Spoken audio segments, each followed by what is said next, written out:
Have you ever heard of the Napoleon of Egypt? No, I'm not talking about some obscure historical footnote. I'm talking about a pharaoh whose ambition was so vast, it reshaped the ancient world.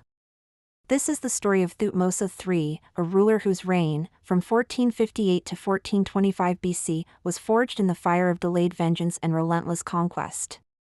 Imagine Egypt, a powerful kingdom, but for 20 years, its true pharaoh was kept in the shadows, ruled by his stepmother, the great Queen Hatshepsut. But when her reign ended, a storm was unleashed. Thutmose III, no longer a co-regent waiting in the wings, seized his destiny. He didn't just reclaim his throne, he exploded onto the world stage. In a reign that spanned over 3 decades, he led an astonishing 17 military campaigns. Think about that for a moment. 17 times he marched his armies out from the fertile banks of the Nile, deep into the heart of the Near East and south into Nubia. These weren't mere skirmishes. These were massive, empire-building wars that pushed Egypt's borders further than they had ever been, creating the largest empire the nation had ever known. From the dusty plains of Syria to the rushing waters of the Euphrates River, Thutmose's name became a whisper of fear and respect. His very first campaign set the stage for his entire military career. It was a masterstroke of strategy and audacity. Instead of taking the safe, well-trodden road to the city of Megiddo, where his enemies, a coalition of Canaanite kings, lay in wait, Thutmose chose the unexpected. He led his army through a narrow, treacherous mountain pass, a path so dangerous his own generals begged him not to take it. They warned him that his army would have to march single file, vulnerable to ambush. But Thutmose, leading from the very front, gambled everything on the element of surprise. And it paid off. He emerged from the pass, catching his enemies completely off guard and routing them in a decisive battle that would be immortalized on the walls of the Temple of Ammonius at Karnak. This victory at Megiddo was just the beginning. Year after year, he marched. He crushed the powerful Mitanni kingdom, a rival empire in Mesopotamia. He quelled rebellions in Nubia, securing Egypt's southern frontier and its access to gold, ivory, and other precious resources.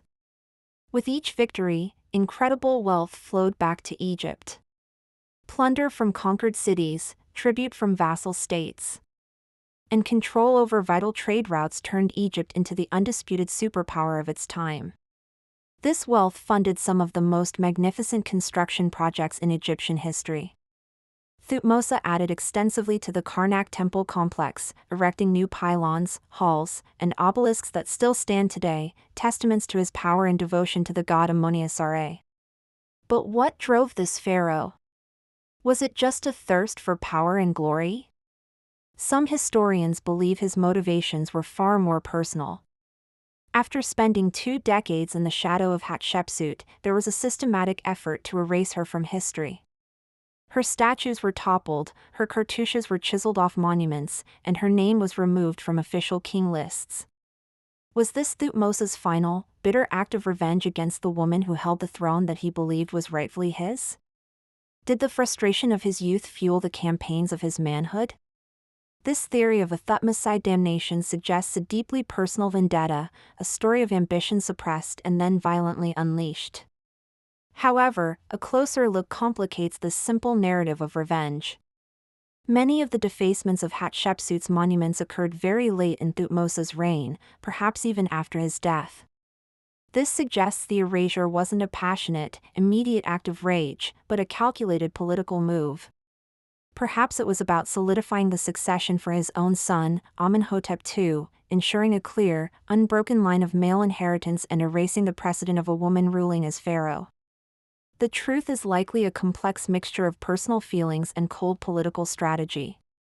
He didn't just erase her, he often replaced her image with his own, literally writing himself over her legacy, absorbing her accomplishments into his own legendary reign.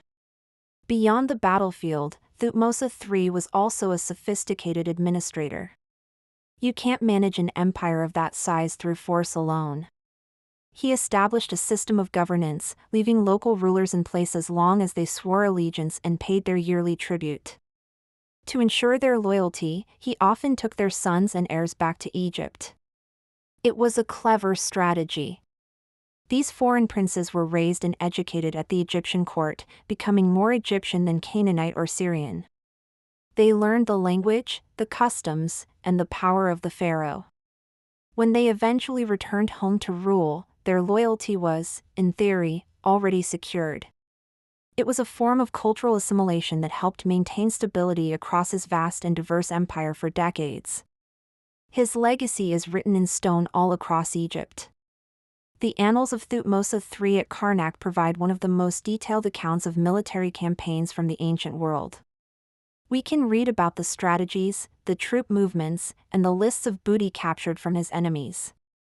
He commissioned several of the iconic obelisks that were later transported around the world, standing today in cities like London, New York, and Istanbul, silent ambassadors of his powerful reign. These towering needles of granite, carved from a single stone, were incredible feats of engineering, symbols of his connection to the sun god and his eternal dominion. Yet, every empire has its cost. While the treasuries of Egypt swelled, the victories were paid for in blood. For the common soldier, a campaign meant a long, grueling march away from home, away from the familiar comfort of the Nile. It meant the constant threat of battle, disease, and death in a foreign land. Families were separated, sons were lost, and a whole generation of men became hardened veterans of distant wars. While the pharaoh's name was carved into eternity, the names of the countless soldiers who fought and died to build his empire are lost to the sands of time. Their sacrifice was the unseen foundation upon which the golden age of the new kingdom was built.